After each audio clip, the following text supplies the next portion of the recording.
Where does your favorite NFL team's offense rank entering the 2024 NFL season? What's going on, football fans? Bleacher Report, Bottom Line View. It's Mitch back here with another NFL rankings video. And in this video, I rank all 32 NFL offenses from the worst, number 32, to the best, the number one offense in the NFL entering the 2024 NFL season. I would say out of all the rankings I've done so far, this rankings is the most projection based. I'm taking everything I know about offensive lines, quarterbacks, receiving cores, running backs, running games, schemes, play callers, putting it all together and projecting the best offenses in the NFL. I'm not solely going based off of how the team performed last year. It has a little bit of influence on it, especially if the team remained the same. But there is, of course, in the NFL, a lot of turnover from season to season. Coordinators get jobs as head coaches, new quarterbacks on new teams. Quarterbacks that were injured last year are back. Receivers that were injured last year are back. New running backs on new teams. New offensive lines. So there's so much new across the NFL that you have to take into account all of those pieces coming together to create a great offense. And in my opinion, a great offense is led by a great quarterback. But not only a great quarterback, you have to have a great scheme to be able to execute it. So play calling, quarterback is the main two influences on my list. On top of that comes the offensive line and the receiving core. Running game is a little bit less important for me. And I would say there's more on the quarterback, more on the scheme. Those things traditionally have more influence on how good an offense actually is. So now that we understand my rankings and what goes into it, make sure if you're on YouTube, Gronk spike the like button. If you're on Bleacher Report Live, let me know how you feel in the chat. And let's get to it, man. Let's get to number 32, also known as the worst offense in the NFL, in my opinion. And I will say that there's a tier of about 5-ish offenses that could all be argued as the worst offense in the league. It just kind of depends on your preference. But in my opinion, the worst offense is the same unit that had the worst offensive line. And that's the New York Giants. I know that's kind of crazy for me to say because I actually really like Brian Daboll as an offensive-minded guy, and I feel like the play calling has not really been the issue for the Giants. I know that Daboll is not the play caller, but he's the main influence on the offense. And I feel like that first season with Daniel Jones, they clicked, man. Something was right about the offense. The way they were utilizing Daniel Jones's legs, play action, crossing routes, a ton of that in the offense. Saquon was having a resurgence. But now, of course, they've lost Saquon Barkley. Now, of course, they've gone through even more transition on the offensive line. Last year, they had the worst offensive line in football. This year, I project them to be one of the worst in football, despite some of the additions they've made. And there's just a lack of faith from my standpoint in multiple things. First of all, how good is the running game going to be post Saquon Barkley? How good is the offensive line going to hold up? How good is Daniel Jones going to be? Because it feels like this team, this fan base wants him desperately to leave. Like they're pushing him out the door and they don't care if he falls. And the receiving core, I think, is the one influence where I'm like, if Malik Neighbors is really that legit, it could change the entire complexion of the offense. And that's the one area where I'm a little scared to rank them last, just because if Malik Neighbors becomes a number one receiver as a rookie, that would completely change the New York Giants offense. That would give them an alpha target that could make plays after the catch, that can make plays down the field, that can stretch the field, that can be dangerous. So that's the one positive that I can really lean into here, along with, I feel, definitely respectable play calling and scheming. But the offensive line and that combination of having a bad quarterback and kind of an under just not, like just not my favorite running back, not my favorite tight end, just underwhelming overall weapon group. I do like Malik Neighbors, but Darius Slayton, Wan'Dale Robinson, Jalen Hyatt, I'm not a huge fan of any of those players. And those are all the secondary pieces. Darren Waller's gone. So yeah, this one is just like, what's their identity going to be? How good will they be at quarterback? How good will they be at the offensive line? There's just more questions about this unit than really any other unit. That transitions me to number 31, which is the New England Patriots, my Patriots at number 31. Now, I could see the Patriots definitely being better than last year, but if they're better than last year, they could still be the second worst offense in the NFL, which is crazy to say. They were that bad last year. They were one of the worst offenses I've ever seen in my life. So they have a long way to go, obviously, right? But it began at the quarterback position where Mac Jones and Bailey Zappi were both horrific, both horrible, right? They couldn't make big plays. They couldn't, really make the right decision at the right time. They forced a lot of critical throws that were game-changing in the negative fashion. They couldn't escape pressure or extend plays, and they couldn't really overcome the absolute nightmare of an offensive line and receiving core that in combination also, kind of ruined Mac Jones in many ways. Ramondre Stevenson was injured. Kendrick Bourne got hurt, who was their leading receiver early in the year. They were kind of going through a new play caller in Bill O'Brien, who tried to bring back the Josh McDaniels approach, but it didn't exactly work out. Josh McDaniels actually did a great job with Mac Jones, but ever since, Josh McDaniels left to the Raiders, they couldn't really seem to put together a good, effective offense. So I just feel like the biggest thing with this Patriots offense the last couple of years has been the lack of explosive plays, has been the utter need to drive the field, to drive the length of the field, whether it be running the football, throwing the football, short passes, dink and dunk offense. And it's just too hard against modern defenses to rely on 4 and 5 yard passes and to have to scheme around a bad offensive line and have to scheme around a limited quarterback. It's just too hard. So as much as I thought Mac Jones might have been their guy early on, and he looked to be that guy as a rookie, now they've drafted a much more dynamic athlete at the quarterback position, a guy that can escape, a guy that can extend, a guy that can run, a guy that has a cannon for an arm in Drake May. Now, when will Drake May play? That's an interesting question. Jacoby Brissett will be the starter, and I don't think he gives the offense very much. I don't know if he'll be the starter necessarily, but he's the projected starter, and he doesn't give them a lot of upside. I do think he brings maturity. I do think his decision-making will be much better, and at least he does have a stronger arm than that of Mac Jones or Bailey Zappi. So he'll be able to execute some downfield throws. They also added Jalen Polk, Javon Baker in the draft.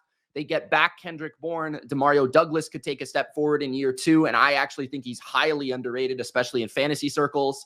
Hunter Henry is a professional tight end, and Ramondre Stevenson is back. They also added Antonio Gibson. I think actually the biggest concern about this offense is the offensive line, which we brought up in our previous rankings, where I think they could be a bit hit and miss, a bit inconsistent. They have some injuries already entering camp, and they have a very suspect left tackle position. I think if they can get suitable protection for whichever quarterback is there, I actually think they have some underrated pieces at receiver, especially those younger players that could really shine. And I think they have enough of a balanced running game along with a new Cleveland Brown-like approach on offense with the play action and run-heavy approach that should keep them, balanced and overall more effective than they've been in the previous couple of seasons. But there's still a long way to go. They don't have an alpha target at wide receiver. They don't have that blindside protector. They really are searching for some dynamic pieces on offense, and they don't really know who their quarterback is going to be yet. So still a lot of questions to answer, but I do see kind of more upside with the Patriots this year than a team like New York, which is why I put them at number 31, second worst on my list. The Denver Broncos are at number 30. And the reason I have the Broncos in third to last is because they're probably the least talented offense in the NFL from like a skill position standpoint. Javonte Williams is coming off a disgusting season, was horrible. He was under 4 yards per carry. I think he was close to 3.5 yards per carry. Cortland Sutton is a good player who's capable of going up and catching anything, but he doesn't get open. And they really don't have a number 2 receiver. At least we don't really know who it's going to be. Marvin Mims maybe could step up. Josh Reynolds comes over from Detroit. That's an interesting addition. Tim Patrick hasn't played in years. He's still on this depth chart. They don't really have a tight end. The offensive line, I think, is good, solid. Like, we ranked in the top half of the league, but they did lose their starting center, which is a little bit of a concern. Garrett Bowles is getting a little bit older. Mike McGlinchey is inconsistent overall. Their guards are fantastic. But the reason I have them above the Giants or the Patriots is because they have Sean Payton. Point blank, period. I think they have a little bit more of a consistent offensive line for sure. Their offensive line ranks, 12 to 15 spots higher than the Giants or the Patriots. But it's really Sean Payton because, they had Russell Wilson last year. Russell Wilson was inconsistent from a timing and rhythm standpoint, but he was also capable of making big plays. He was capable of running, scrambling, throwing the ball, those moonshots down the field, extending plays and making, crossing routes 25 yards down the field. So it was an inconsistent offense last year, but it was an explosive offense last year because of Russell Wilson and his play style. And they also had Jerry Jeudy. They had Lloyd Cushenberry. So they had a little bit more to work with from a personnel standpoint. This year, they've got rather a rookie quarterback or Zach Wilson, who led the worst offense in the NFL last year, or Jarrett Stidham, who's basically a backup quarterback. So whichever way you look at it, they're definitely underwhelming from a quarterback standpoint. Their receiving core is not very explosive. They don't separate very well. They don't really have a tight end that gets you intrigued. The offensive line and Sean Payton's play calling and overall teaching is what gets you most excited about this unit. That makes them not the worst in the league.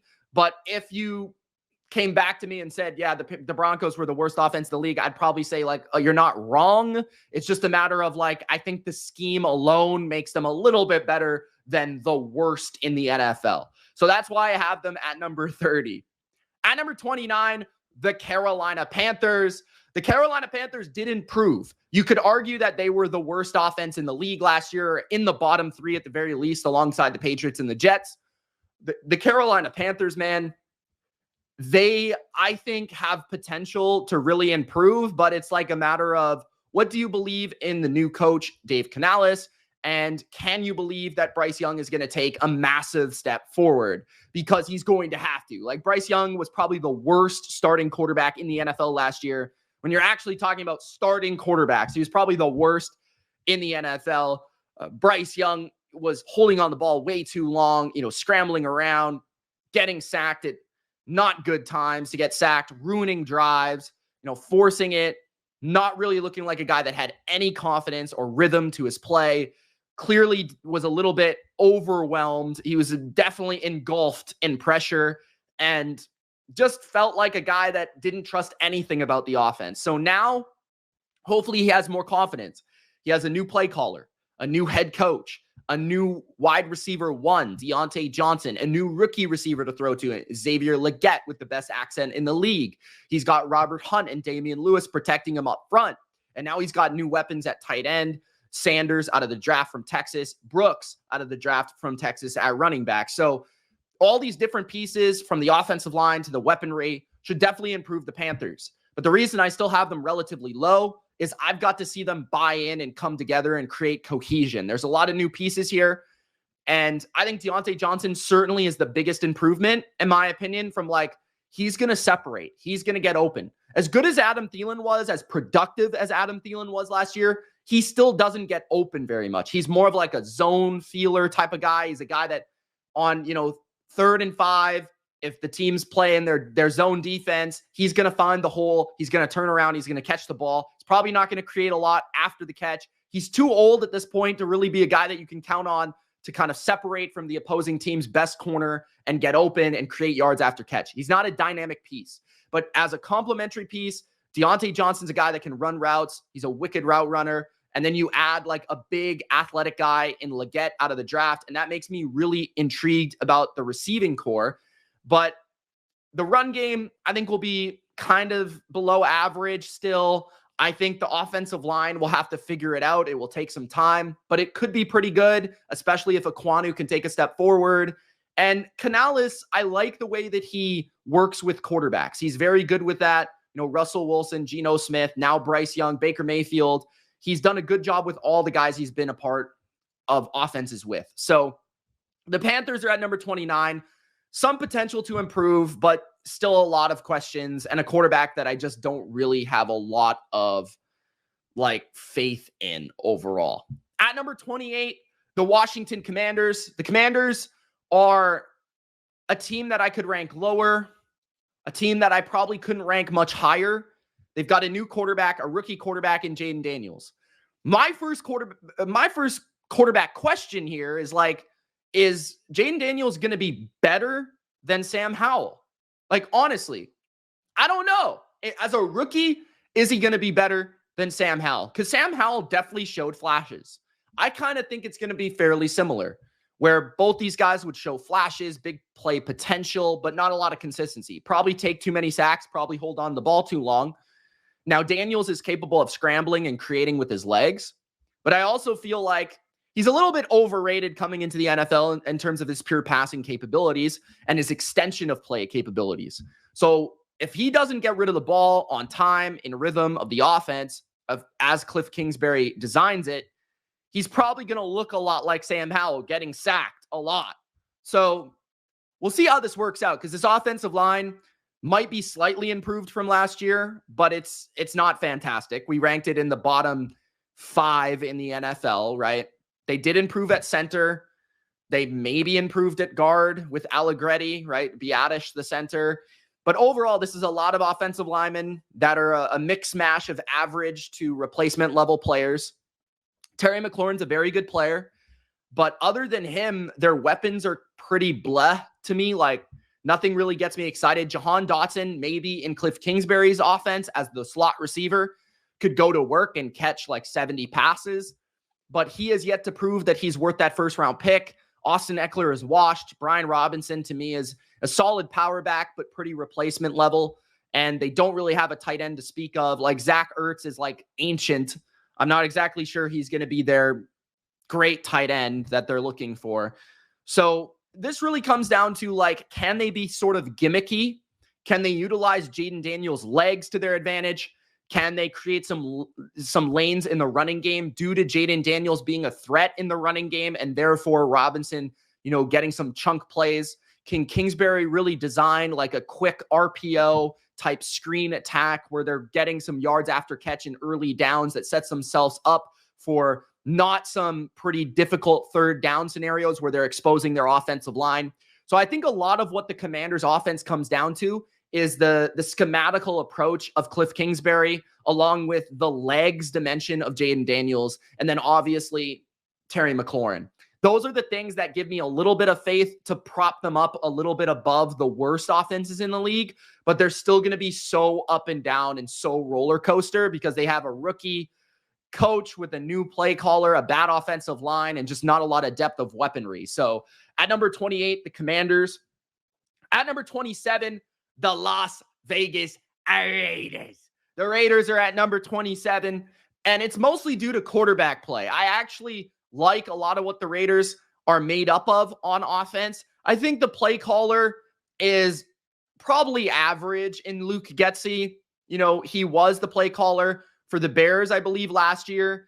And I thought he actually did a pretty good job, especially towards the end of the year, of scheming up an offense for Justin Fields to operate in, because that's not really an easy task. Justin Fields is a rather limited talent overall, especially as a passer. So allowing him to shine, I think was pretty productive in terms of what he was able to do. Now he's going to be with a totally different type of quarterback, though. So it's going to be interesting, right? Rather, Gardner Minshew is taking first team snaps, or Aiden O'Connell, who's a second-year quarterback. Aiden O'Connell is basically a statue in the pocket who's actually, pretty smart, gets through his reads pretty well. He's got a pretty strong arm, kind of an underrated arm, in my opinion. Overall, doesn't do a bad job, but he's just very stationary. And then Gardner Minshew, who plays more kind of off the cuff, is a smart player, doesn't turn it over a lot, but doesn't have the strongest arm, can't really, find all areas of the field, but he's accurate. He's on time. He's a little savvy as a scrambler. So they have two different quarterbacks to go to, two different sort of styles from a pocket variety standpoint. I think Minshew will probably get the start, but we'll see. I like Devontae Adams still. I think he's still a top 10 receiver. I think that Jacoby Myers is one of the better twos in the NFL, and he consistently separates and makes plays on third down, makes plays in the red zone. I'm excited for Brock Bowers, but the question is, how will they utilize him as a slot receiver, as an inline tight end? They could mix and match a lot of things with Michael Mayer as well. You know, have Mayer as a inline tight end, have Brock Bowers as a slot receiver. They brought in some different variety of other receivers. We'll see how that works out. They have a field stretcher in their second-year receiver. His name is escaping me for a second here, but they have some pieces overall where they can go 3 receiver set, 2 tight end set, you know, go power football with Zamir White, go spread football. So it's going to be intriguing to see how they utilize all their personnel. And I think that is the difference between them and the teams below them. They have legitimate options at tight end, legitimate options at receiver. I think a legitimate running game. I think like a pretty good offensive line. It's very potential based, but a pretty good offensive line with Colton Miller and Andre James at center and Jackson Powers Johnson being drafted. So they've got a lot of interesting aspects. It's just like the quarterback play is pretty underwhelming, pretty basic, pretty below average. So if they had better quarterback play, I'd be a lot more excited. But, you know, new play caller, below average quarterback, there's only so much you can do. So at number 27, I have the Raiders. At number 26, the New Orleans Saints. The New Orleans Saints, I think, are like the shocking ranking so far, in my opinion. Like, putting the Saints at number 26 is pretty bold because they weren't a bad offense last year. They were pretty average, in my opinion. But again, like a lot of their production did come in terms of like coming from behind, a lot of garbage time stuff. Definitely that was an aspect to it. But I just really think their offense is going to take a huge step back. I think Derek Carr is going to be under constant duress. I think their running game is going to be borderline pathetic.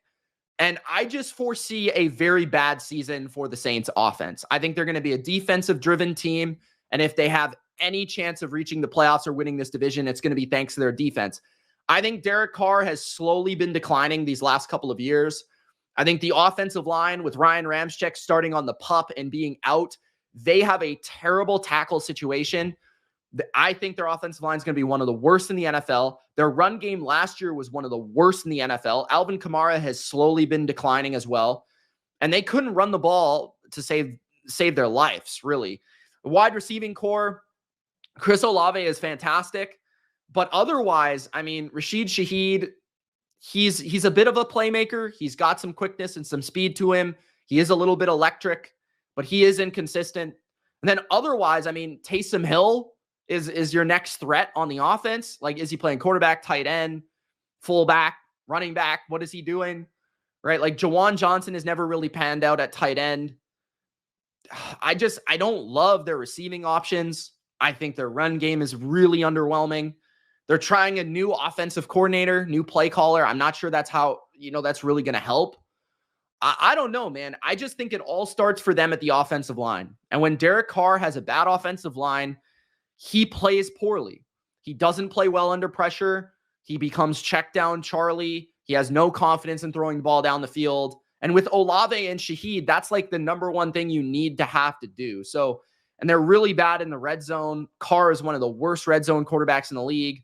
Like, yeah, like there'll be times where they gain a rhythm and Carr's in his bag and he's able to make all the throws and he's able to get, when he gets that time, you're going to see drives where they go 80 yards in 8 plays and they're very efficient.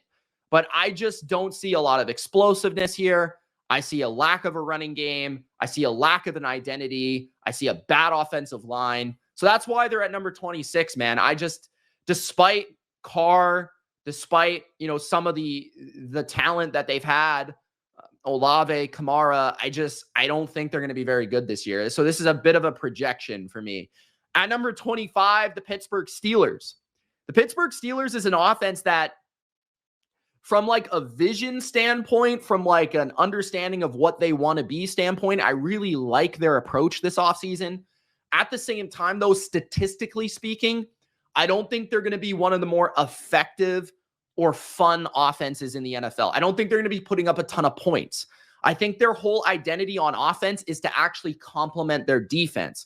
This is a defensive-driven team. So their whole offensive identity is to run the football, is to control the clock, is to work off of play action for explosive plays. And really, when you think about their offense, I think they're going to be rather limited as a traditional drop back passing team. Russell Wilson has never been great in that capacity overall. The tackle position is young and I think very prone to giving up pressure at the tackle spots.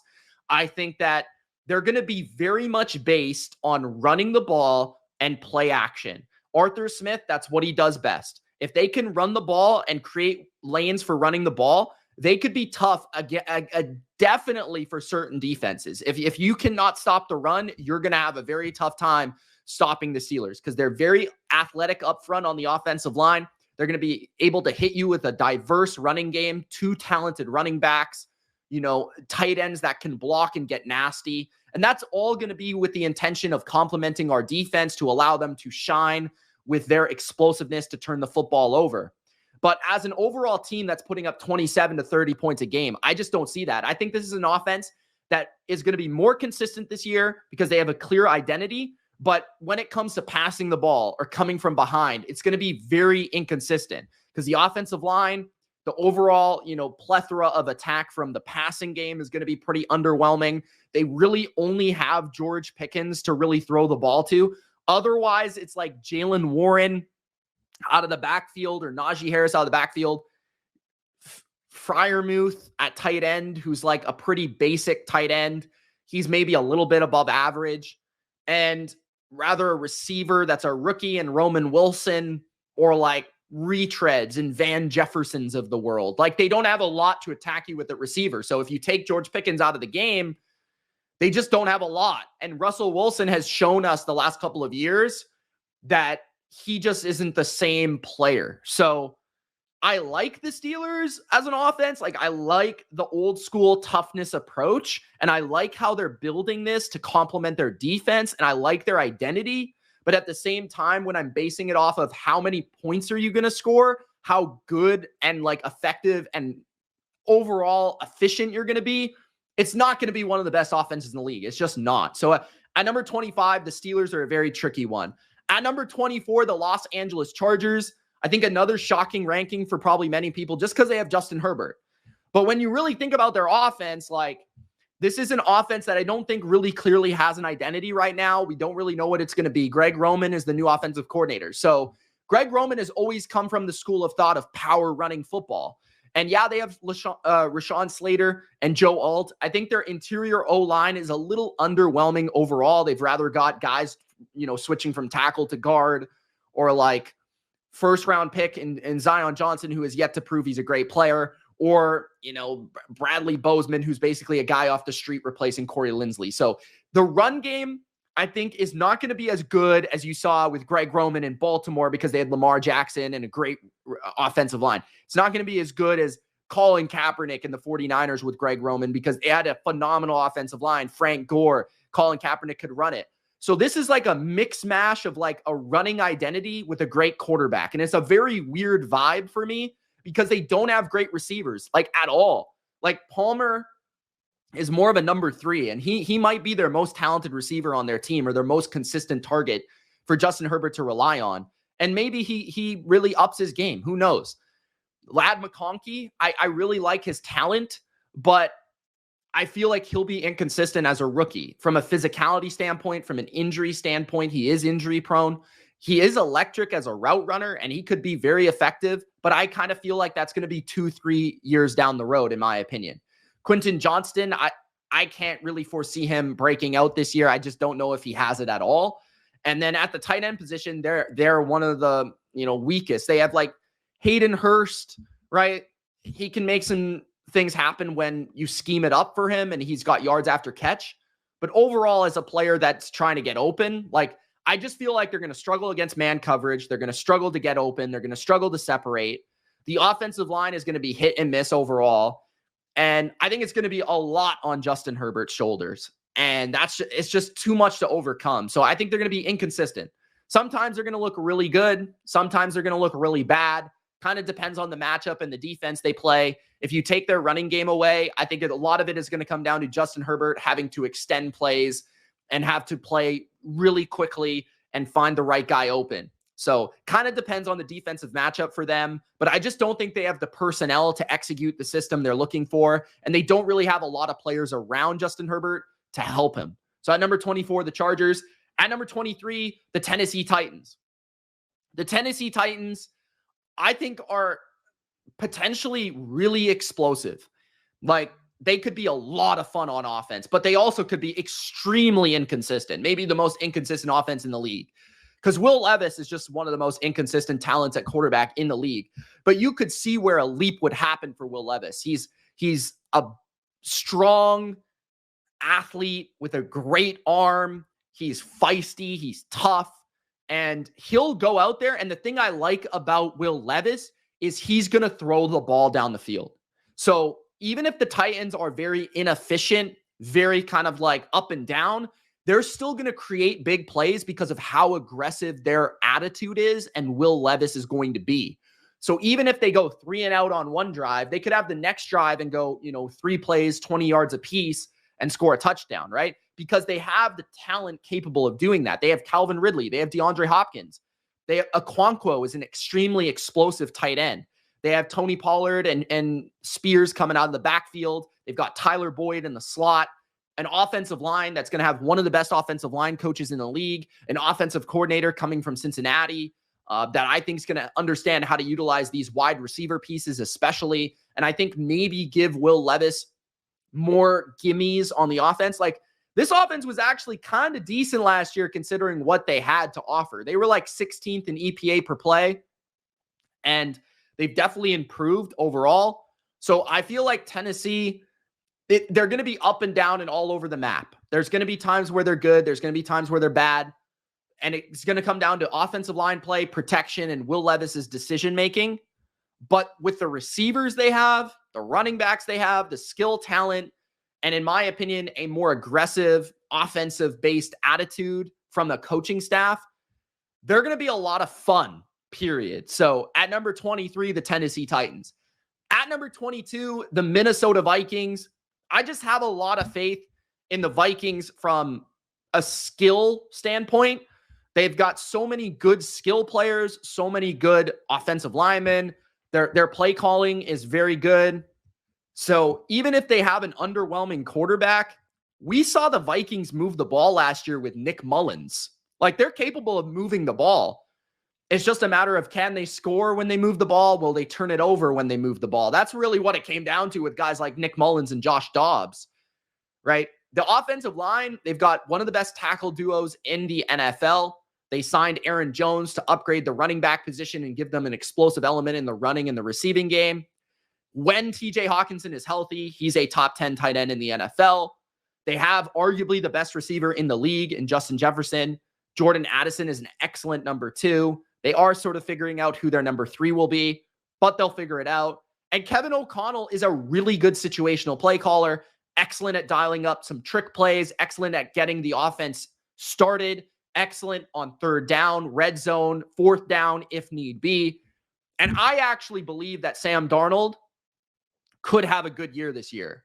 He understands the system. He understands the basics of the Shanahan attack, which O'Connell kind of takes part in. That's his scheme as well, under Sean McVay and stuff. So they've ran a lot of wide zone running game. They've ran a lot of play action. They've run a lot of under center stuff. I think Darnold's going to be effective in that facet. I also think Darnold is an underrated athlete. He's got a quick release. You can utilize him in the screen game, the RPO game pretty effectively, in my opinion. He can run and make a play happen. So yeah, Darnold is not exactly my favorite quarterback to rely on in these offensive rankings, but I think his good will be really good. And I think there'll be moments where he really shines.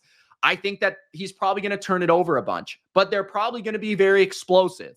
So, when you have Justin Jefferson, when you have Aaron Jones, when you have Jordan Addison, you can only be so bad, in my opinion, especially with that offensive line. And so I think the Vikings, there's going to be a lot of moments where they're moving the ball and they probably turn it over, or there's going to be critical errors, because I just think it's going to come down to quarterback play. I don't think J.J. McCarthy is going to get on the field until at least like week 7 or week 8, maybe not even until next year, depending on how Sam Darnold really plays. But when Sam Darnold is playing early in the year, I think they're going to be an explosive but frustrating unit to watch. So at number 22, the Vikings, a team that you really feel like could be a lot better on offense, should be a lot better on offense. You're watching them and you're like, man, they have such good moments, but they just can't always stay on course. So at number 22, the Vikings. At number 21, the Cleveland Browns. The Browns are very well coordinated. They have an excellent running game, an excellent running back in Nick Chubb, and a very good offensive line. Kevin Stefanski and how he calls the running game and the diversity of the running game that they featured in recent years, along with one of the best running backs in the NFL, Nick Chubb, is the reason they're at number 21. The reason they're not higher is because their passing game and Deshaun Watson, and even last year, like they were a bit of a pretty bad, honestly. When Deshaun Watson was at quarterback last year, they were not a good offense. Like they actually became a lot more explosive and a lot more effective when Joe Flacco went in. And I almost felt like that was like a mix of everything was working for them at that time. And you have to remember, they lost their offensive line coach. They lost their offensive coordinator, who's now in New England. So they lost some key fundamental elements of what made that team successful last year. Now, they did get healthier at running back, get healthier on the offensive line. They did add Jerry Jeudy. So they did do some things to also improve. So you're kind of mixing and matching the negatives with the positives. I think their offensive line will regress just slightly this year based on the coaching leaving. I think Nick Chubb will still be very good, but probably not as good as he was before the injury. And Amari Cooper is amazing. Like he was amazing last year, but I wouldn't expect him to continue to age and continue to stay at that level. And David Njoku is really explosive as an after the catch type of threat. I just think that they're going to be very inconsistent, kind of like the Vikings. I think they'll run the ball very well, and they could have at times a unstoppable, dominant running game. But I think because of Deshaun Watson and his decision-making and his reading of the field and his erratic accuracy and overall just mistakes, I think that Deshaun Watson is going to kind of hold back this offense from being like a really well-coordinated, really well-designed offense that really picks apart defenses. I think there's going to be moments where that happens, but I think there's also going to be moments where it's just like really frustrating and it's just off. So at number 21, the Browns. A lot of good complementary pieces, one at receiver, one at tight end, one at running back, a good offensive line, but they also lost some fundamental coaching that made them successful at number 21. Entering the top 20 at number 20, the Tampa Bay Buccaneers. The Bucs were better than number 20 last year, but there were some teams that improved. And I also feel like the Bucs, from a play calling standpoint, obviously have questions to answer because Dave Canales left for a head coaching gig. And I felt like he really found the rhyme and reason for Baker Mayfield last year. Like he really found what made this offense click. They became more pass heavy near the end of the year. I thought Baker became a little bit of a spread and shred quarterback as opposed to a play action based quarterback that he was in Cleveland, but they had a good mixture of both of those things. They are not a very good running team. They could improve in that area this year thanks to the addition on the offensive line of Graham Barton. That could definitely help from the draft. But I think because they lost their coordinator, I think because the offense last year, Mike Evans played unbelievable. Chris Godwin is still there. Like I don't know. There's something clicked last year that I just don't think is going to take place again this year. They're going to be somewhere around average. So anywhere from like 14 to 22 for the Bucs makes sense. I just think Baker is a guy that is a lot about what's around him. Like he can make it happen when the offensive line protects him, the running game is good, or the receivers are getting open. But when things are kind of unwinding and not playing at peak levels, Baker starts to play like bad. That's where we've seen Baker like all over the place throughout his career. And I think they're going to be able to create some explosives off play action. I think they're going to be able to create some big plays in the passing game, thanks to Mike Evans and Chris Godwin. But I think their run game is going to be inconsistent. I think their drop back passing game is going to be a little erratic because I don't think Baker is like the most effective in that area. So there's things I like about them. I definitely like their receivers. I definitely like the skill talent overall. I think the offensive line is decent, but it's not great. I think they've always been pretty one-dimensional, which also scares you, where they'll have stretches where they're very effective on offense and they're moving the ball up and down the field. But there's also stretches where they just can't run the ball, and that keeps putting them on third down. And that makes them very reliant on third down, which is not a good place to be. So as an overall offense, I think that it's going to really depend on how they run the ball in some of these games and how they play on first down. And it kind of took a while for Canales to figure out what really was the sequencing for their play calling and their offense that made them most effective by the playoffs, right? And they took advantage of some pretty bad, poor offenses in the Eagles and the Lions last year in the playoffs that made them look a lot better than I think they actually were. So at number 20, the Bucs. At number 19, the Arizona Cardinals. I think the Cardinals are going to be a very diverse, fun attack. Kyler Murray is one of the biggest threats in football from a multi-dimensional standpoint. He can run, he can throw, he can create outside the scheme and the system, and he can launch the ball from any platform. Now, Kyler Murray is also a guy that can get rattled, that can lose confidence, that at times doesn't read the field well, especially the middle of the field. But you really think about what the Cardinals could be this year. I think their running game is pretty darn effective with the offensive line, James Conner running the football, creating big gashing gains thanks to Kyler Murray also being a threat in the running game. They did add a rookie running back that adds big time speed in Benson. I think Michael Wilson could take a step forward this year. I like Greg Dortch quite a bit. Trey McBride is, in my opinion, a borderline elite tight end. And Marvin Harrison Jr. gives them a number one receiver that they didn't really have last year, right? Marquise Brown wasn't really that guy. He was fine, but he wasn't really that guy. DeAndre Hopkins was that guy for Kyler Murray. I think Marvin Harrison will be that guy. And then you add the dimension of Trey McBride at tight end on top of this. This is potentially, at their best, a top 10 offense in the NFL. But I think where the inconsistencies lie will be Kyler Murray, because Kyler Murray just generally is an up and down player. I think second, and when defenses really know how to attack Kyler Murray, contain him in the pocket, pressure him up the middle, not allow the easy, quick throws, Kyler can struggle at times, right? And then secondly, the offensive line in pass protection, I think is going to be a bit hit and miss, especially with the tackles. Jonah Williams coming in at right, Paris Johnson having to slide to left. The interior is kind of suspect in that regard.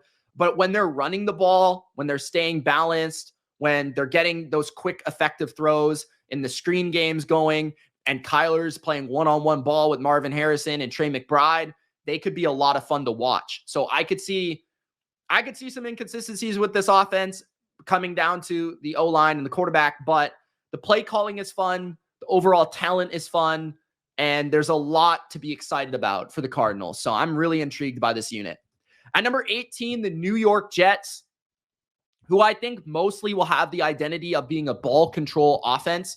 I think they're going to be a run-heavy attack with Breece Hall that really puts a lot of pressure on Aaron Rodgers to be a signal caller at the line of scrimmage and play with timing, rhythm, and precision from his receivers.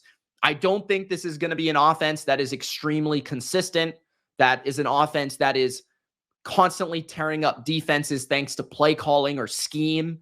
I think this is going to be a very basic West Coast attack that runs the ball well. Their offensive line, I think, is going to be pretty darn solid when healthy. And I think Aaron Rodgers is going to be a guy that plays a lot of backyard football. He's going to rely on his receiver talent. Garrett Wilson is going to have to catch like 100 passes. Every third down, the ball's probably going to go to Garrett Wilson in some sort of back shoulder, some sort of curl route or deep dig type of situation, maybe a slant. Mike Williams, when he's on the field, can create that like upside that maybe it feels like they don't really have. Like if Mike Williams is healthy and 100%, he could be a fade ball receiver. He could be a deep threat that really stretches The defense is out. He could be a guy that wins a jump ball for Aaron Rodgers. But Rodgers has also got to be willing to be more aggressive with his decision-making this year. In recent years with the Packers, he's been very conservative, and that does not make for very good offense. That does not make for a lot of points scored. You can protect the football and all that, and that's where I feel like Aaron Rodgers, that's the hit and miss for me, where I think the Jets could be an effective offense just through like how they complement their defense. Kind of a similar situation to the Steelers, where I think Rodgers won't turn it over a lot. I think he'll be safe with the football. But that also comes at the sacrifice of not putting up a lot of explosive plays, not putting up a ton of points. I think that's going to be like a team that they understand their role. They understand that in those 2-minute situations, Rodgers is going to go to work. They're going to catch teams offside. They're going to take advantage of those flags, right? Aaron Rodgers is going to be able to dictate the tempo at the line of scrimmage. They might be able to go no huddle quite a bit, catch them with the individual talents and individual matchups that Rodgers likes to pick on. But I don't think this is going to be the most nuanced, motion-based, play-action-based, modern offense you've ever seen. I think it's going to be very stationary. Rather, Rodgers is in the gun, reading the field 1 to 2 to 3, or he's kind of like audibling at the line. They're running the ball. So I think it's going to be kind of a boring offense to watch, but also pretty effective for the team that they want to be, which is obviously defensive reliant. So at number 18, I have the Jets. At number 17, the Seattle Seahawks. The Seahawks last year were one of those teams that they put up a lot of EPA. They put up a lot of yards at times, but they weren't exactly the most effective in putting up points or being consistent. They do have a lot of explosion to their offense, and I think that's only going to uptick with the new influence of the Washington Husky offense coming to town for the Seahawks. That was a very explosive college football offense, and I think that will suit Geno Smith, DK Metcalf, Tyler Lockett quite a bit, right? This is an offense that likes to throw the ball down the field, and I think they'll mix in the running game. I think they'll probably have more elements of getting the ball in the hands of guys like Jackson Smith-Njigba and Kenneth Walker and DK Metcalf in, short kind of space plays where they're able to, stretch the defense horizontally, but also vertically.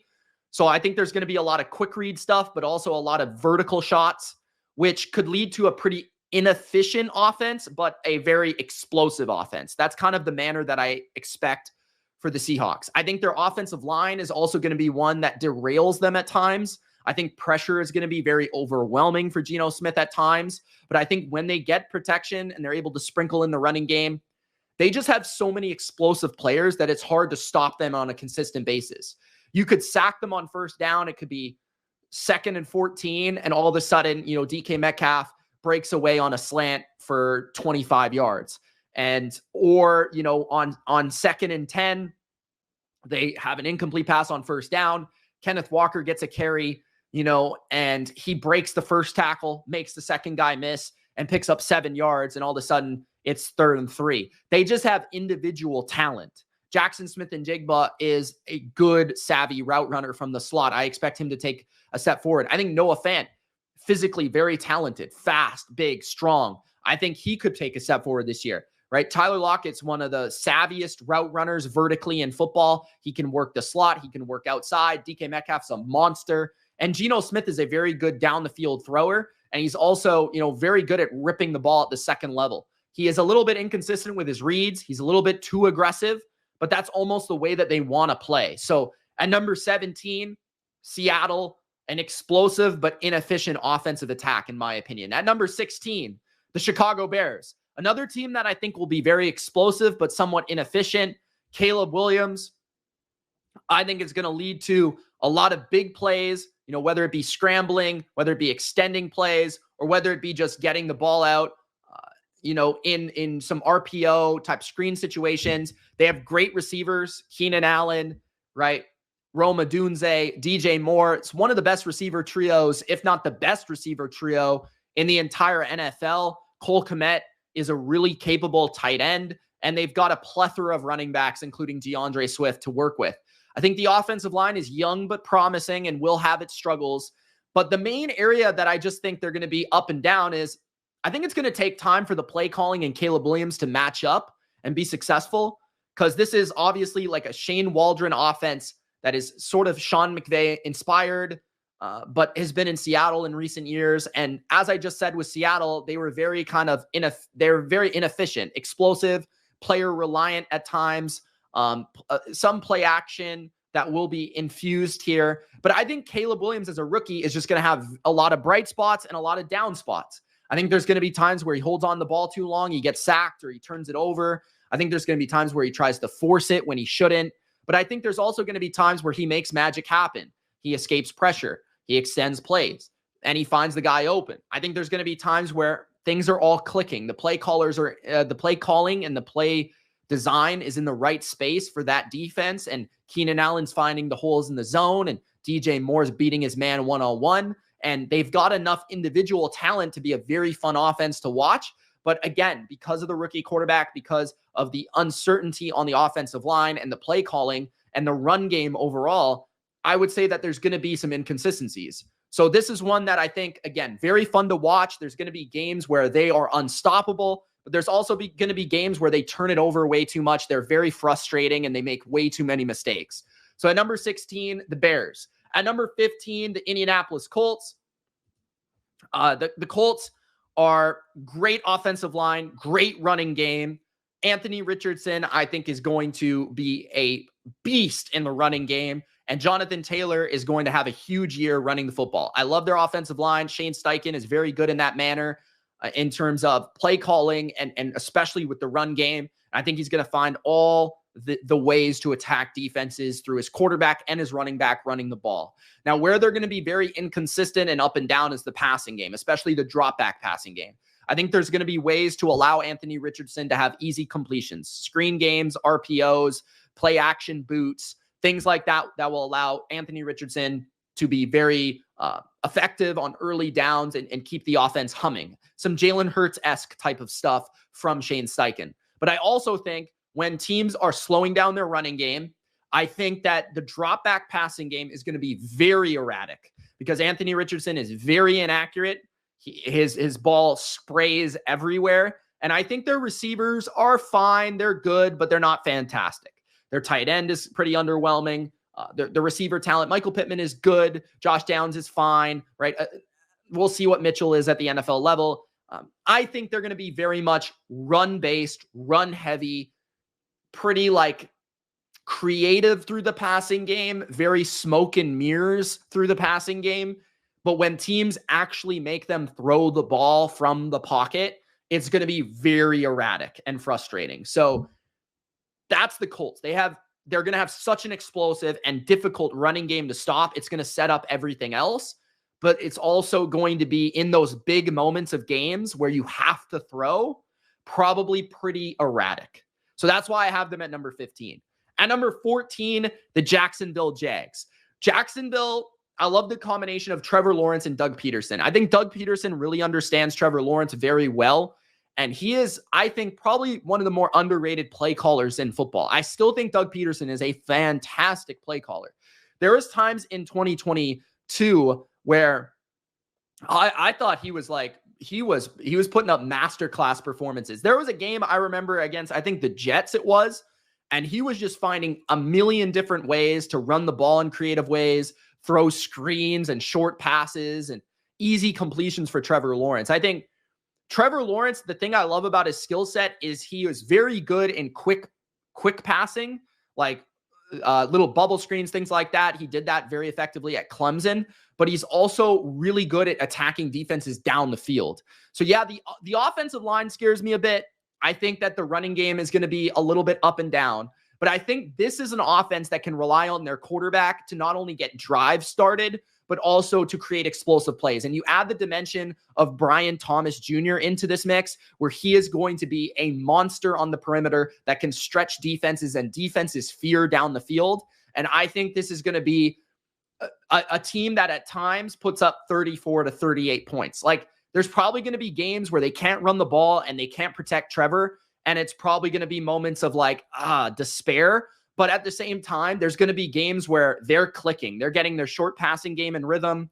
They're running the ball in creative ways with Travis Etienne. And Lawrence is throwing the ball down the field with accuracy and power And, then they also got guys like Christian Kirk and Evan Ingram working the middle of the field. I really like the way that they've designed the receiving core, right? Thomas is a big vertical threat who's also effective after the catch. You've got Evan Ingram and Christian Kirk working the short intermediate levels. Gabe Davis can also stretch the field as a vertical threat, and ETN can work in the screen game and things like that. So I think their passing game is going to be effective at all levels, but it's going to come down to the pass protection. I also feel like the running game is going to be a little bit inconsistent, which keeps them being from like a top 12, top 10 offense. But at number 14, Jacksonville. At number 13, the Atlanta Falcons. The Atlanta Falcons, I'm not quite sure how good they're going to be because I don't know how good Kirk Cousins is going to be. If you told me that Kirk Cousins was going to play at the level that he did in Minnesota last year, I'd probably have them closer to the top 10. But if you tell me that Kirk Cousins is definitely going to take a step back and he's not going to be the same player, then I'd probably have them 5 spots lower, right? So Atlanta is tough to figure out because it's a new play caller. It's a quarterback in a new location coming off a major injury. And those things are all difficult to kind of calculate. But the offensive line is top 3 in the NFL. The run game, I think, with Zach Robinson calling plays, bringing the Sean McVay-inspired rushing attack with wide zone, inside zone with Bijan Robinson, I think he could arguably lead the NFL in rushing yards this year. That's how good their running game could be, is that Bijan leads the NFL in rushing. So there's a lot of upside in their offensive line and their rushing attack. And Tyler Algier is also a very good running back as a RB2. Kyle Pitts needs to be unlocked for this offense to truly see its next level. And it could be, right? Because Kirk Cousins is very good at finding his tight end, whether it be with Jordan Reed back in the day with Washington or TJ Hawkinson in Minnesota. He found ways to get athletic and good tight ends involved. And Kyle Pitts hopefully could be involved in this offense as a vertical player, but also more as an underneath ball in the hands playmaker. And then Drake London, I think, is a legitimate X receiver who can win jump ball battles, who can box out corners, who can win on a 3rd and 8 in route, that sort of deal. Darnell Mooney can stretch the field a bit with some speed. And Rondell Moore is a bit of a hybrid kind of like motion player. You can utilize him as a running back in the backfield. He can do a lot of different things as a kind of a trickery type of player, right? So a dimension to the offense. I can see the Falcons being very difficult to stop for some teams that struggle with the run, because I think the run game for the Falcons is going to set up everything. It's going to set up the play action. It's going to set up the vertical shots. I think this is going to be a team that is very much run and middle of the field based. Run based, middle of the field play action, Kyle Pitts, Drake London, and then the odd shot to stretch the field to guys like Darnell Mooney, right? But I don't think this is going to be a very explosive passing offense. I think this is going to be very play action, run heavy, ball control. But in that manner, I think they're going to be very hard to get off the field because I think their run game is going to be so strong that it sets them up for a lot of efficient 2nd and 3rd down opportunities where they can continue to get drives cooking. So Kirk Cousins, as long as he's fine, they should be a top 15 offense in the NFL. At number 12, the Dallas Cowboys. Now, the Cowboys were actually a top 3 offense in the NFL last year by a variety of metrics, including success rate, EPA, points per play, all those sort of things. But they've lost so many pieces on the offensive line that it makes you hard, and even running back, that it makes it hard to really calculate how good the Cowboys will be on offense. I still believe in Dak Prescott, and I believe in CeeDee Lamb, and I do think they'll figure his contract out. I think Jake Ferguson is a good tight end. I think Brandon Cooks is a fine number 2 receiver, although not the same player he used to be. And I do think that guys like Tolbert could take a step up. Turpin could make some plays in some trickery situations. But I'm very concerned for the offensive line. And I'm concerned for the offense because a bad offensive line mixed with a pretty underwhelming schematical approach is not a good vibe, right? If you have a pretty underwhelming offensive line and you also have like Mike McDaniel or Kyle Shanahan or Sean McVay, I can still buy into your offense because you've got a really good scheme that kind of lessens the impact of the offensive line. But Mike McCarthy's approach has very much been reliant on Dak Prescott reading the field, quick decision-making, rhythm, timing, running game, efficiency. So a lot of the Cowboys is kind of like the Packers used to be, right? Where it's like a lot of on Rodgers' plate, a lot on the talent's plate to make things happen. I think the most creative thing they really do is how they utilize CeeDee Lamb, and they move him around, and they get the ball in his hands. And Dak and CeeDee is still going to be great. But I feel like the running game is going to be really, really erratic. I think the offensive line protection is going to throw off Dak in critical moments and times.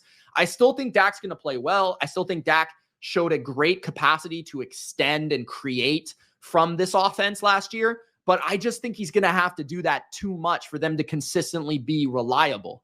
So there's going to be games against good defenses where I just think they're overwhelmed because they're not out coaching their opponent. They're not out scheming their opponent, and they're not out personnelling their opponent. So their offensive line is just being engulfed in flames. So if their offensive line does not figure it out with the young left tackle, a young center, right tackle who struggled last year, I don't think they're going to be a very effective offense. So it's going to be kind of an up and down, erratic, I think, offense. But I think there's going to be times where Dak is such a good quarterback at times. CeeDee is so good. They've got Cooks. They've got Ferguson, where they're going to be able to make things happen. But I just think it's going to be more inconsistent than it was last year, which leads them to an outside the top 10 ranking. At number 11, the Baltimore Ravens. The Baltimore Ravens are another concern for me on the offensive line. They were a top 10 offense, no doubt about it last year. And that was without Mark Andrews, right? And no Derrick Henry. But the thing is with them is they had an excellent offensive line last year, like probably a top 3 or 4 offensive line, right? They lost Kevin Zeitler. They lost Simpson. They lost Morgan Moses. They lost 3 starters out of their 5 starters on their offensive line. So I'm trying to think, okay, year 2 with a new play caller from last year, right? Lamar is the MVP. But I think we've seen when Lamar has great offensive lines, he's MVP. When Lamar does not have great offensive lines, they're a frustratingly ran offense. And that was with Greg Roman. I understand that. But I think they'll be a little bit more effective and efficient and better at starting drives and getting rhythm in their offense. I think that's the difference between the two coordinators is the ability to get a quick passing game going, screen game going. I think a guy like Zay Flowers really helps you in that capacity where you can get the ball out quick to him. He can make 2 guys miss and create 7 yards on first down. And all of a sudden you're in 2nd and 3. You plunge the ball with Derrick Henry, you're getting first downs, right? But I almost feel like that's the way they're going to have to run their offense. I don't think they can be a drop back passing offense on early downs. I think they're going to have to run the ball and they're going to have to be very horizontal based.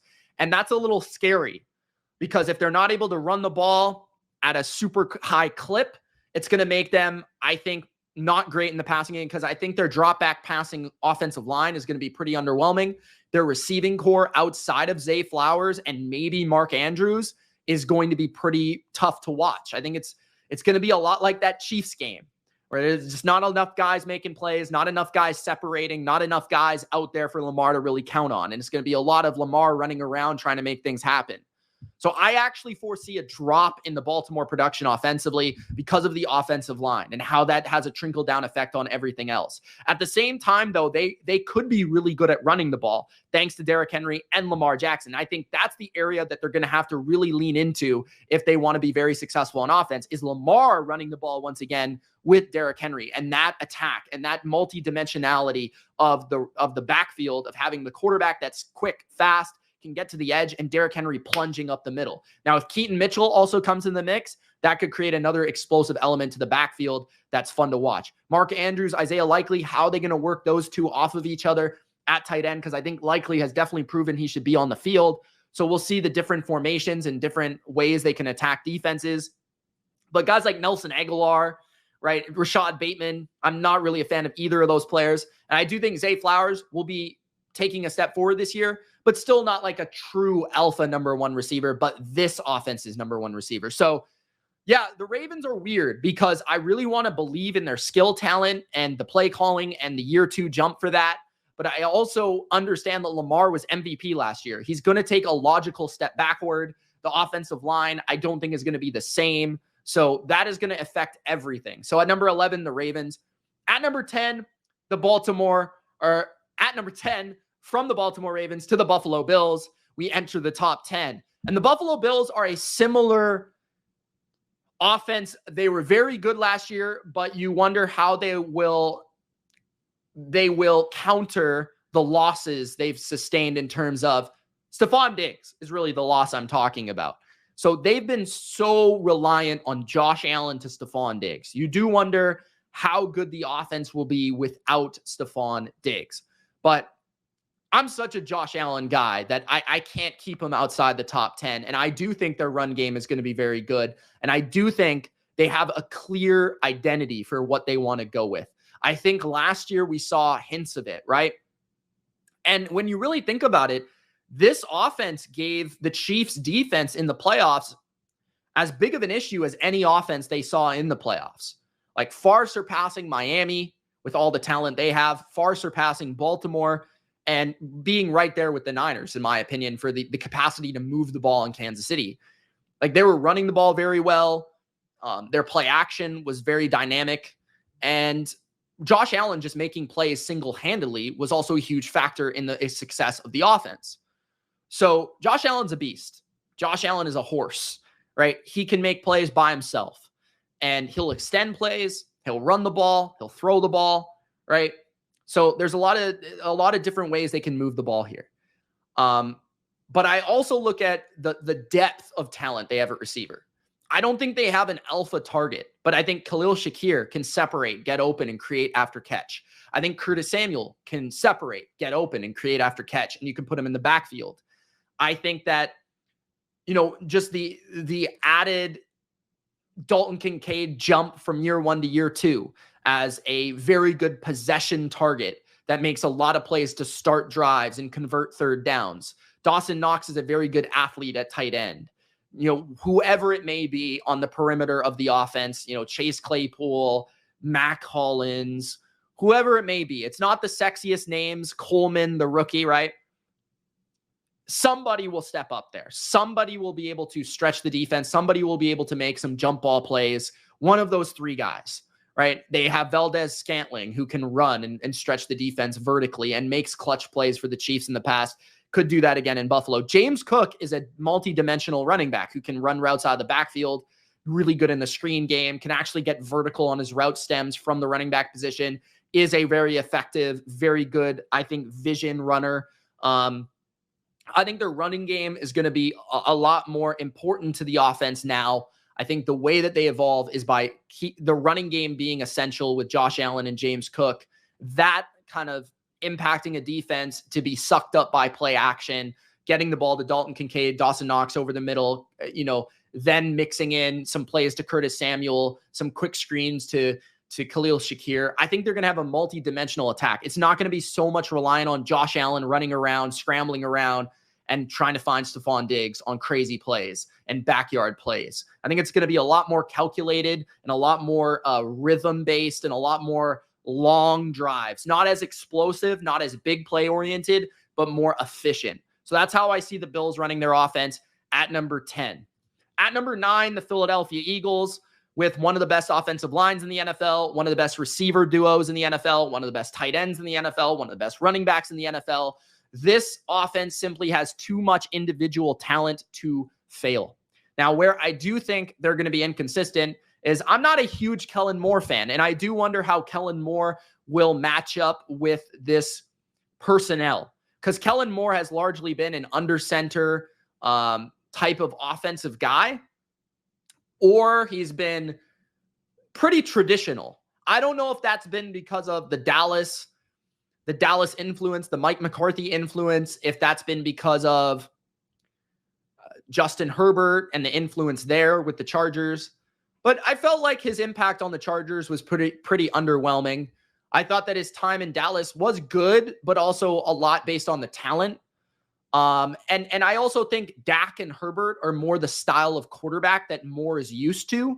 Hurts is a much different quarterback. He's much more of an athlete, right? You have to take advantage of his legs. You have to take advantage of and simplify his passing approach, because he's not a guy that is going to read 1 to 2 to 3, be the most accurate, Tom Brady-esque, Drew Brees-esque, Peyton Manning-esque, rip a defense apart through his vision of the field and his reading of defenses and his ability to read coverages and his precise ball. He's more of an athlete that can run, that you set up a couple different routes for him that he can read, and he's got a strong enough arm. He can make those throws.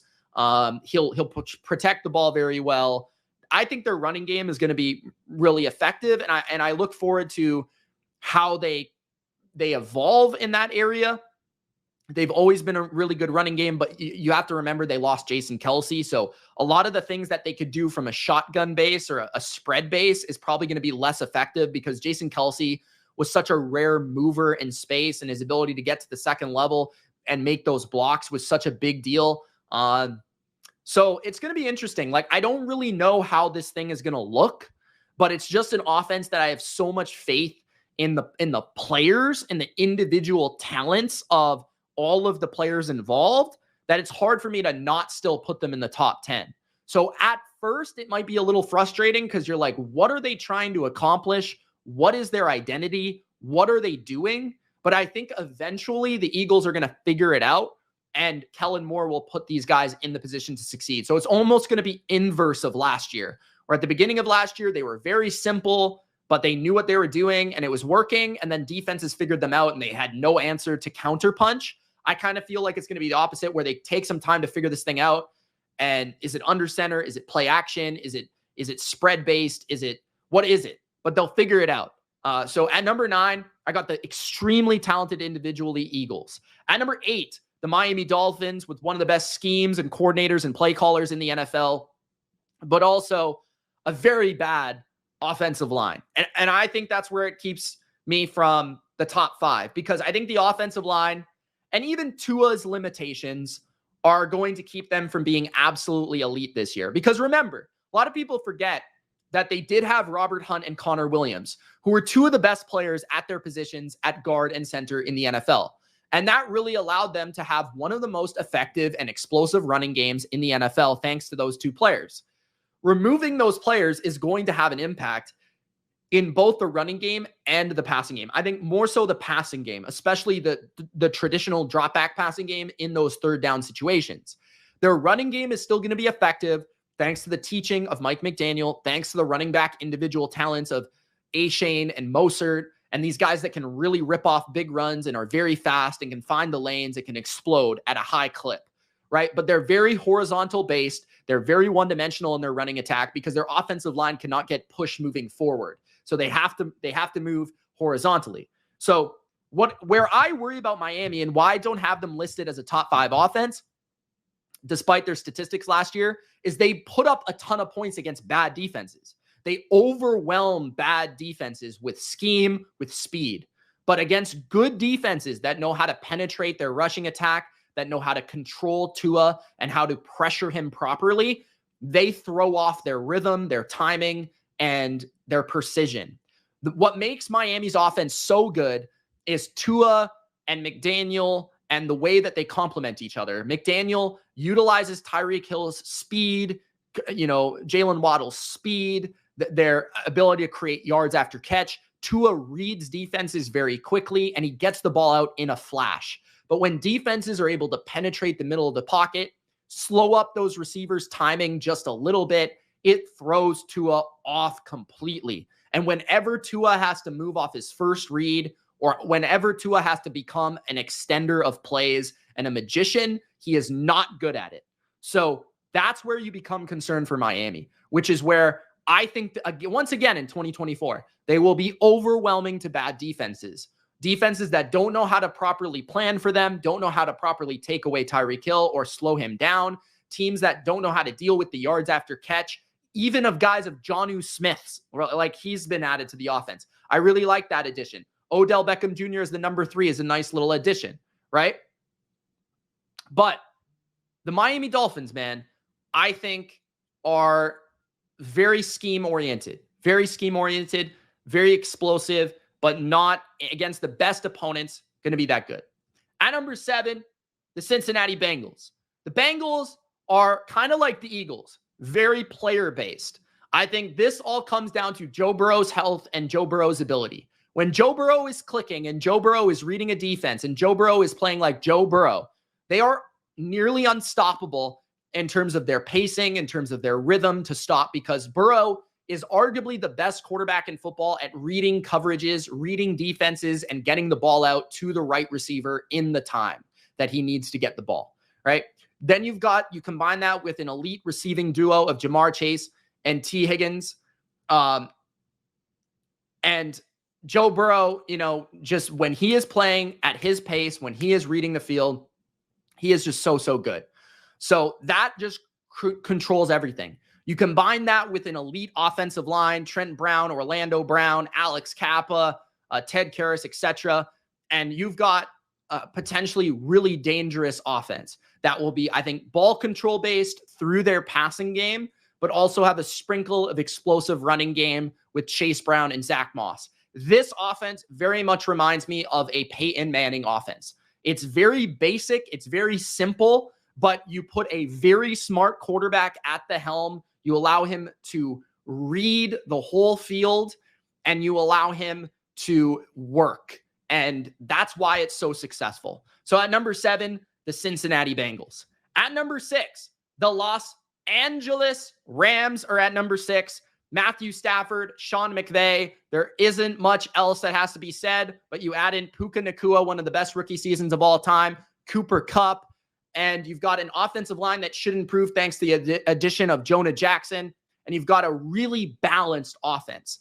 What I love about the Rams offense is their excellent play calling, excellent sequencing from Sean McVay, where he gets a run that looks like the play action, that looks like the reverse, that looks like the screen, and they mix it all together along with the individual talent of Matthew Stafford, his arm angles, his vision, his ability to read defenses, his ability to throw the ball with power and accuracy at the intermediate and deep levels of the field. And they can stretch you horizontally, vertically, run, pass, play action. They have all the elements of a dynamic, explosive offense. At their best last year, they were one of the most difficult offenses to stop because of all the different things they do. The eye candy in the motion department, the power running with the duo that they added, that they can run power run, they can run zone run, they can get you going on yards after catch plays, they can route you up at wide receiver. So Stafford can attack you down the field. You even throw in a Robinson, who is very good as their number 3 receiver, and they've got 3 receivers who can be effective.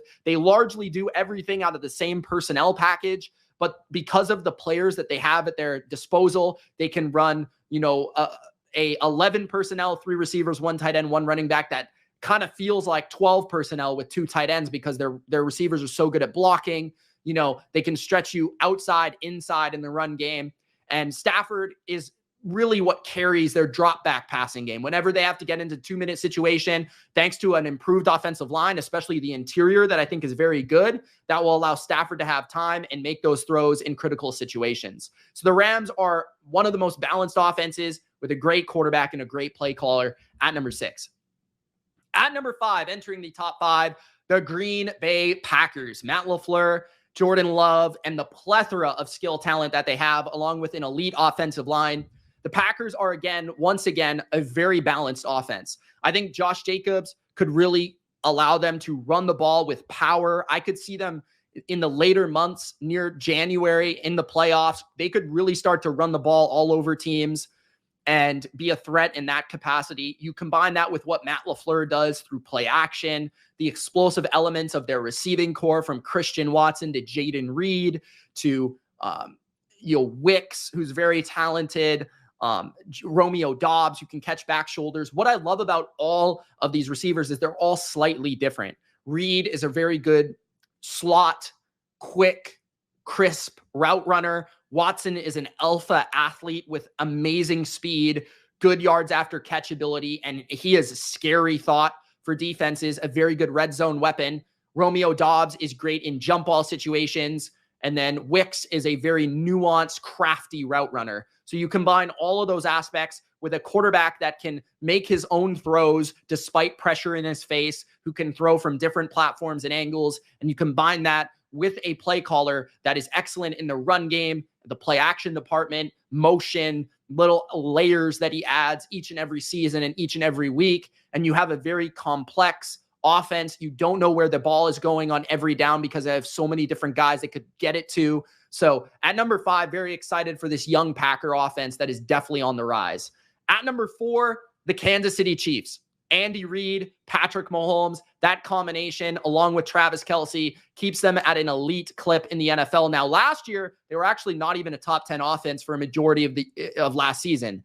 But where they've improved, I think, is their understanding of what they want to be. So once they hit the playoffs, they sort of understood what they had to be, which was more of a, let's mix in the running game. Let's get our drive started. Let's keep us out of third and longs, second and longs. Let's allow Patrick to get a rhythm. A lot of short passing game, a lot of yards after catch. Rashee Rice underneath, yards after catch, right? Then you add now Xavier Worthy, a big-time weapon on the outside or a big-time guy in the slot, regardless, who's very fast and explosive.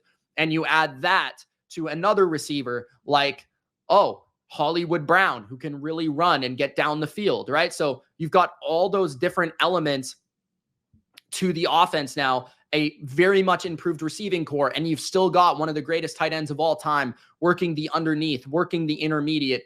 And that combination of Mahomes and Kelsey, they're just on the same page. They have a magical connection. They know where each other is going to be, no matter where Mahomes is in his protection. If he's outside to the right, if he's outside to the left, if he has to turn his hips around and throw the ball to Kelsey, it's going to be magical, right? So you combine that with an explosive running back in Isaiah Pacheco, who can hit a big home run, an improved receiving core, a lot of speed at wide receiver. Andy Reid's play calling for creating very interesting red zone plays, very opportune trickery at times, and then, of course, great red zone magic, and the best quarterback in the NFL, and you have a top 5 offense in the league. At number 3, the Detroit Lions. One of the most, if not the most balanced offense in the NFL. Detroit has the best offensive line in the NFL, one of the best play callers in the NFL, thanks to Ben Johnson, and a very good trigger man in Jared Goff, who just understands this offense at a new level. He is playing the best football of his career. He is great at throwing the ball in the middle of the field. And this is an explosive offense. Despite being very run-heavy, they are the most explosive, run-heavy, play-action-oriented offense in football. They love to attack the middle of the field. They've got a dynamic young tight end in Sam Laporta, a dynamic young running back in Jahmyr Gibbs, both expected to take steps forward. David Montgomery is an excellent power back. Amon-Ra is the best slot receiver in the league and probably a top 10 receiver in this league, a great route runner who can separate from man coverage. You add the dimension potentially of Jameson Williams, who's a big play threat waiting to happen. You've got all these things that come together and become just an absolutely dynamic, overall cohesive offense that I just think they can beat you with play calling. They can beat you with run game. They can beat you with physicality. They can beat you with inside the pocket, drop back passing. They can beat you in so many different ways. And in the playoffs last year, they were borderline unstoppable. It didn't matter which defense they were playing. They shredded them. So the big moments, they definitely proved that last year. At number 3, the Lions. At number 2, the Houston Texans. Yes, sir. The Houston Texans are at number 2. The Texans, I think, are going to take a massive step forward as an offense. I think they have the best receiver trio in the league. People have to understand that, remember, this offense had no Tank Dell for half the year. They didn't have Stephon Diggs. They added Joe Mixon, and their O-line was the most injured offensive line in the NFL last year. Now you've got CJ Stroud entering year 2 with a big-time wide receiver in Nico Collins on the outside who can beat you in a variety of ways with speed, with size, down the field, horizontally, doesn't matter. Stephon Diggs, a wicked route runner from all locations. And I mean, as a number 2, good luck. Teams were treating him as a true number 1 last year. You put your number 2 corner on him, he's going to cook him. And Tank Dell, who's one of the best route runners in the NFL, who's also very explosive in his own right, probably working from the slot. And you've got a plethora of depth options as well to work with, Robert Woods, John Mechie, etc. The tight end, Dalton Schultz, is very reliable, can work the underneath areas of the field, can work zone coverage at a very high level. Joe Mixon upgrades the running game. He can pass block. He can catch the football. The offensive line's got a great left tackle. Like, Stroud can do everything. Stroud can play from the pocket. Stroud can play outside the pocket. Stroud can extend plays. Stroud can do it all in this offense. And I think the play calling is great. I think their influence on condensed formations and allowing their receivers to work on long crossing routes off of play action, that's going to be the fundamental element of the offense. But I think ultimately, they're going to expand far beyond what they were last year, and they're going to become one of the most explosive, one of the most terrifying Texans offenses you've ever seen, and one of the best in the NFL this year. And at number 1, Best offense in the NFL is the San Francisco 49ers. The 49ers offense, to me, is the best in the league. It's the most balanced. It was number one in the NFL in yards or in yards per play, in points per play, in EPA, in success rate, in everything. All right. I think that the Niners offense is once again going to be amazing. Brock Purdy, the biggest dimension to this, the operator of the great scheme of Kyle Shanahan. He has a full offseason, not only to repair his elbow once again, but also to actually grow on the field, taking reps under Kyle Shanahan. Last year, he didn't have that, right? He didn't have that. So the mental capacity of Brock Purdy is going to be so much greater within this offense. His understanding of the nuances and the little things and the maturity and the growth between the relationship of Shanahan and Purdy as play caller to quarterback, it's such an important relationship, and that's only going to grow with these two, right? George Kittle is one of the best, most dynamic tight ends and athletes in the NFL. Deebo Samuel is the best yards after catch threat in the NFL. Brandon Ayuk is one of the best perimeter route runners and even yards after catch threats in the league. You add Ricky Pearsall, a rookie, to this skill set of receivers.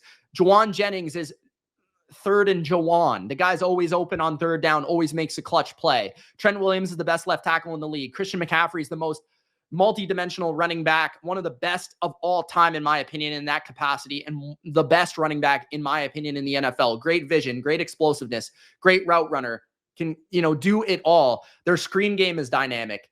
Their blocking in the run game is dynamic.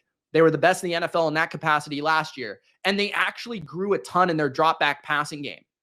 I think the reason people are so critical of their pass protection last year is because of how much more they relied on Brock Purdy to be a drop back passer than Jimmy Garoppolo or any previous quarterback. They were just more often going to empty, going to spread, starting drives by throwing the ball from plain drop back setting.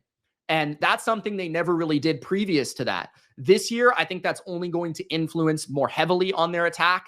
I think they're still going to run the ball at an extremely high level and extremely efficient clip. But I also feel like their passing game and Brock Purdy, the man could win MVP this year with the supporting cast that he has. So to me, the Niners, without a doubt, are the best offense in the NFL. Those are my offense rankings from the worst to the best. Thank you guys for watching. If you enjoyed, you're on YouTube, Gronk, spike the like button, subscribe. If you're on Bleacher Report, thank you so much. We're going to go over the recap here. Did something happen in the NFL? Because a bunch of people are texting me. Like, did something happen today? Like, does anyone know what happened? Did something happen? Let's go with the graphics. Offense rankings. So let's start at number 32 with a quick recap. At number 32, the worst offense in the NFL, in my opinion. Lack of understanding of how good the O-line and the quarterback play will be, the New York Giants. At number 31, unfortunately, my Patriots. At number 30, probably the least talented offense in the NFL, the Denver Broncos. At number 29, improved, but how much? The Carolina Panthers. At number 28, the rookie quarterback-led Cliff Kingsbury attack of the Washington Commanders. At number 27, a lot of talent, just no quarterback, the Las Vegas Raiders. At number 26, I expect a big downgrade for the New Orleans Saints. At number 25, a more effective offense in theory with how they complement their defense, but not a high-scoring affair for the Steelers. At number 24, Justin Herbert and not a lot else. At number 23, the Tennessee Titans have a ton of weapons and potentially very explosive, but very erratic attack. At number 22, the Vikings have so much skill talent and a very good play caller. I believe it to be 22. At number 21, a very good running game, a good offensive line, but poor quarterback play, the Cleveland Browns. At number 20, Tampa Bay and the Bucks will take a step back with Baker Mayfield. Not the same play caller, change there. I do wonder about the receivers getting a little bit older, but I still think that they're going to be good enough to be top 20 in the NFL. If their running game can improve, expect them to move up. At number 19, the Arizona Cardinals. One of the most fun offenses in the NFL, but I think in pure passing situations, their offensive line is a concern, but their running game is dynamic and explosive. and Marvin Harrison Jr. and Trey McBride is a lot of fun.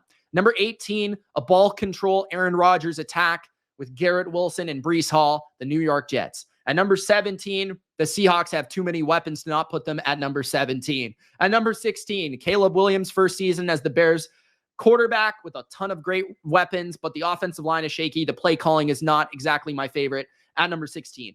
At number 15, the Indianapolis Colts will have one of the most explosive running games in the league, but an erratic passing game. At number 14, Jacksonville has excellent play calling and a really talented quarterback with a slept-on receiving core. At number 13, the Falcons are going to be one of the best rushing attacks in the league and a great play-action team led by Kirk Cousins. At number 12, the Cowboys will take a step back thanks to their offensive line deficiencies, but they still have CeeDee Lamb and Dak Prescott. At number 11, the Baltimore Ravens. Lamar Jackson is going to have to run for his life at times, but he's got some of the best group of weapons he's ever had and year two of a play caller, so it should be fun to watch. At number 10, the Buffalo Bills, a good offensive line that slept on. I think a really dynamic rushing attack with Allen and Cook and a plethora of receivers to kickstart this offense post Stephon Diggs. At number 9, the Philadelphia Eagles have too much talent to not rank them in the top 10. A.J. Brown, Devontae Smith, Saquon Barkley added to the mix. At number 8, Miami has a very explosive, very dynamic offense that is very fast. The fastest offense in the league, very calculated from a play calling standpoint, but their offensive line scares me. And Tua's limitations keep them at number 8. At number 7, Joe Burrow. When he is spreading the field, there's few that are better. At number 6, the Rams are very, very well balanced, excellent play calling, and a great quarterback. At number 5, the Packers have so many different weapons. You don't know where the ball is going. They can attack you through the air, down the field. They can attack you with yards after catch or through the running game. At number 4, the Chiefs have a good offensive line, especially on the interior. They can run the ball just a bit. Mahomes makes magic with Travis Kelce, and the improved receiving core will catapult them back inside the top 5. At number 3, the Lions, they're just very tough to stop. They are so powerful up front. They can run the ball on anybody, and that sets up their passing game with Amon-Ra St. Brown and Sam Laporta. At number 2, the Texans are going to be terrifying. Dynamic receiving core. Stroud is a magician, and Joe Mixon adds to the running game. Year 2 with the quarterback and play caller relationship. Very excited. And number 1, clearly the best offense in the NFL, the best rushing attack last year, the best passing attack last year. When they're clicking, they are unstoppable. The Christian McCaffrey, Brock Purdy, Kyle Shanahan 49ers. So that is the recap. Those are my offensive rankings. Hope you guys enjoyed, man. Hope you guys enjoyed. That's my opinion based on all the different factors that influence offensive rankings, quarterback play calling, offensive line, receiving core, running game. Thank you guys for watching, and we'll see you soon. Peace.